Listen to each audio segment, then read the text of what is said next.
This is Judge Joe Brown, and we're listening to We All Be News. News-free Dixie for the 21st century.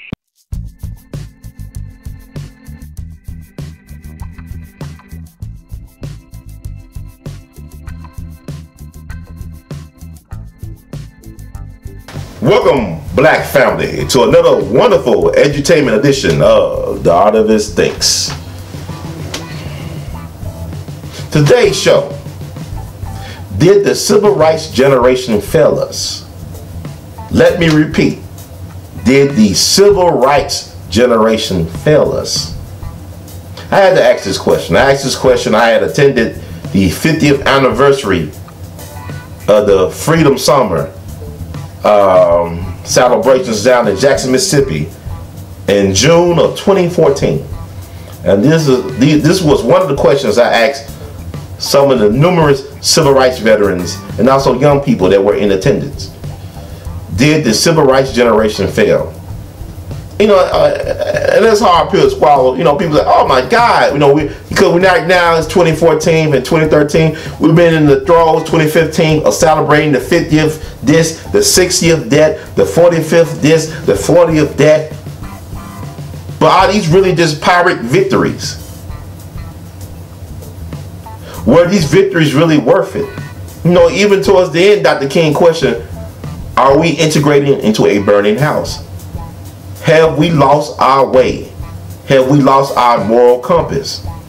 What was accomplished those 50 years ago besides marching? 50 years later, we're still marching.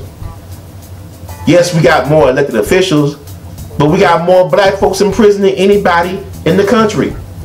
And we got 25% of the world's prison population. That's America. Got more people in prison than they do in Russia or China.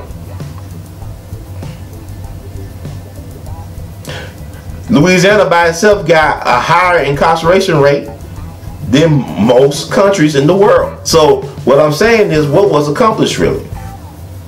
Yes, we got a brown face in the White House, but we got a lot of brown and black folks in the jailhouse. Yes, we got a family, a black family, living in public housing. Yes, we do. We got black folks getting kicked off of welfare. They need some place to live in America. So what has we really accomplished? Just like, for example, Marion Barry, I ain't gonna never forget, he was on the Chris Rock show some years ago on HBO. And he said this, I'm paraphrasing him. He said, this is the great Marion Barry, former mayor of DC, but before that, the first chairman of the Student Nonviolent Coordinating Committee, or SNCC. He said, instead of us trying to get on the bus, we should have been trying to own the bus company. Now let me tell you a story about that, a quick story. You know, the Montgomery Bus Boycott was phenomenal. It was extraordinary. And it does not get enough credit. It needs to be studied over and over again what actually happened. Because you had for 381 consecutive days, you had 381 straight days where black folks were unified and not riding the bus. Yet 381 straight days of black folks unified and not riding the bus. You had carpooling going on, you know, jitneys, whatever. You had black men, you know, coming home from World War II and Korean War and all this stuff, reclaiming their black manhood, promoting their black manhood, protecting black womanhood. You didn't hear about no Klansmen fired. Well, you know, you had houses were bombed and stuff, Dr. King home, but you didn't hear about black folks being lynched. You know, black folks were armed. There was no white power structure that broke up that bus boycott. No white power structure was able to break up that bus boycott because white power works on divide and conquer. Black power is based on unity and solidarity. That's why when black folks get together on stuff, the paradigm shifts. That's why, you know, yes, people are dying everywhere, but when black folks decide to unify on something that's not in their best, against something that's not in their best interest, the whole world must pay attention. The whole world almost comes to a standstill. That's what real black power is. White power is based on divide and conquer. Black power is based on unity and solidarity.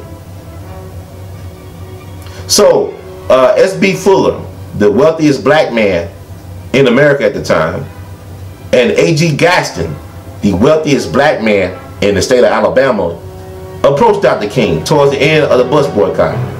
They told him that the city of Montgomery and the bus company was willing to sell to them for a reasonable price. Dr. King said no.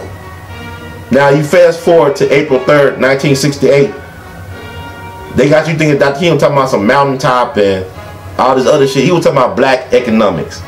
He was talking about black cooperative economics. He was talking about boycotting Wonders Bread and Hearts Bread and Coca-Cola, because what good is it for them to take your money when they can't give you a job? What good is it to be able to sit in a restaurant and can't afford to pay for a hamburger to eat? So he was talking about black economics. He was talking about investing in black insurance companies, in black banks like the Tri-State Bank. All this stuff he was talking about before he died. He was talking about do for self, black power. At the end. Now you fast forward 50 years later, where's the black power? 50 years ago, you had an expanding economy. That means that I could drop out of high school 50 years ago and yet still find a good paying job at the factory somewhere and raise a family of 4, work at that factory for 30 or 40 plus years, retire with a good ass pension. Also could have been able to send my kids to college. But those days are long gone. It's a different beast that we're dealing with as far as economics. Those jobs are being outsourced. Jobs like that used to be plentiful in places like Baltimore and Detroit. Now those days are long gone. And you got a lot of disgruntled people who never had a chance. You got a lot of people in this generation who actually going to do worse than their parents did. Or I guess their parents did great, but they're going to do less great. I don't know how how they frame it up right now. The narrative, but what I'm saying is, have the civil rights generation failed? That's based on those things alone that I have shared with you all. For example, you could not have a black civil rights movement without a strong black middle and working class. The Montgomery Bus Boycott was successful because you had a black middle class. They had black businesses. This isn't due in large part to Jim Crow, because we got to be forced to work together in a system of white supremacy. That's why Jim Crow really benefited in a lot of ways black people. Now that's another discussion I can have for another show. But what I'm trying to get y'all to understand is what's going on. The Montgomery Bus Boycott was successful in part because you had a black middle class. You had a black business middle class. For example, in the Mississippi civil rights movement, you know, when y'all think about Mississippi civil rights movement, a lot of y'all think about the Hollywood version, where they got the young white college students coming from up north to show the darkies how to read and write and do arithmetic and learn how to vote. You know, that's not the case. The Mississippi movement was strong because you had a black business class and a black middle class of black folks working, who owned their own businesses, who owned land, and who wanted to register to vote. You had a black base that was in ways empowered.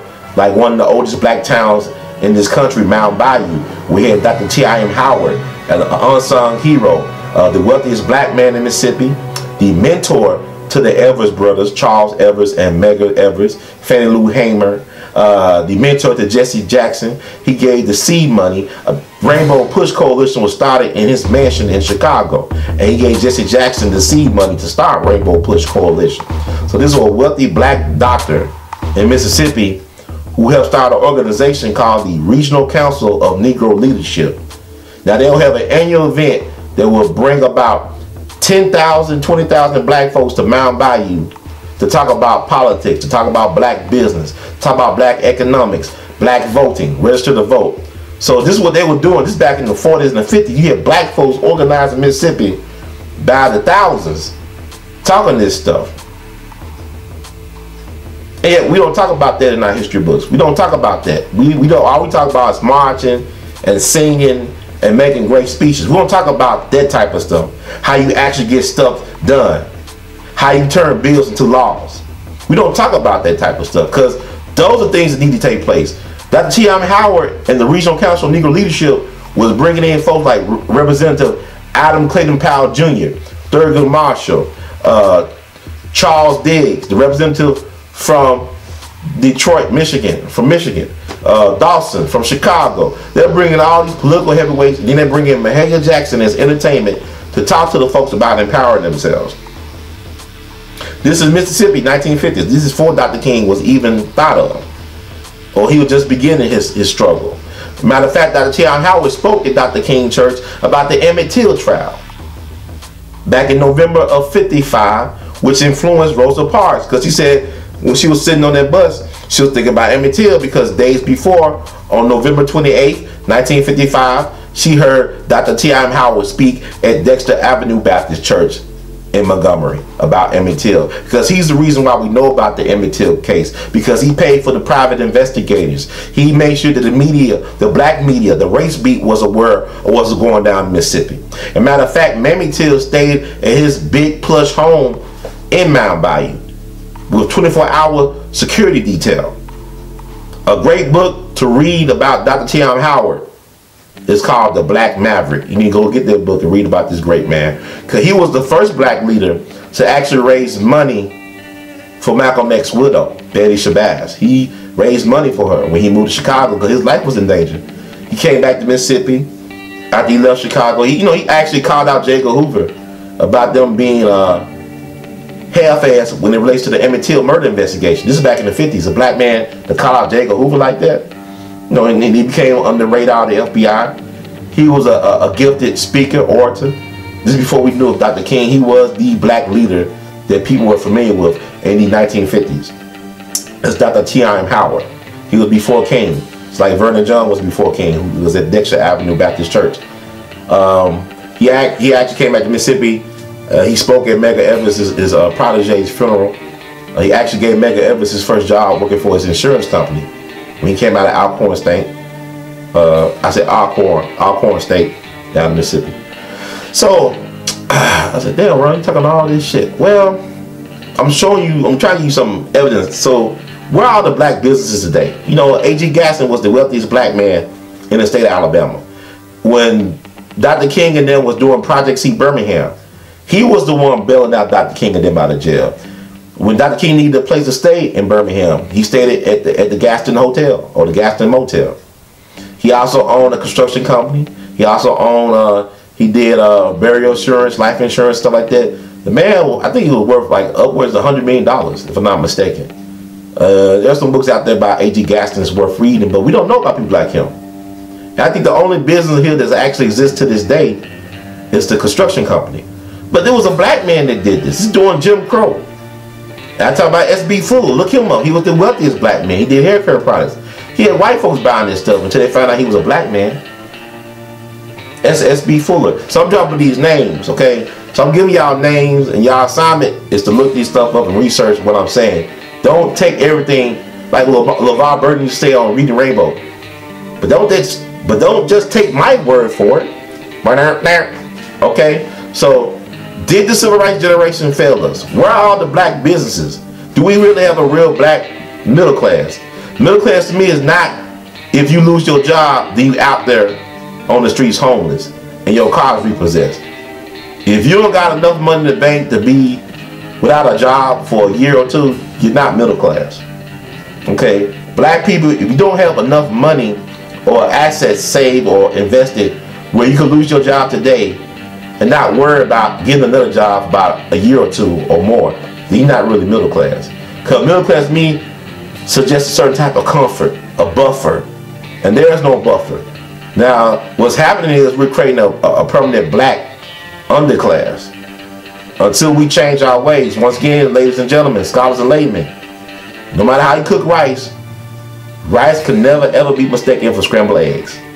So with that, family, feel free to join into the discussion.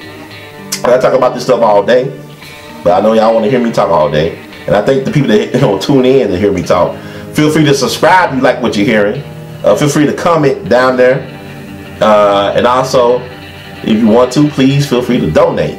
Use all the seeds we can to grow this We All Be 100,000 Strong movement. And in the words of the great Duke Ellington, we love you madly. Keep on producing and pushing. And we will keep in touch.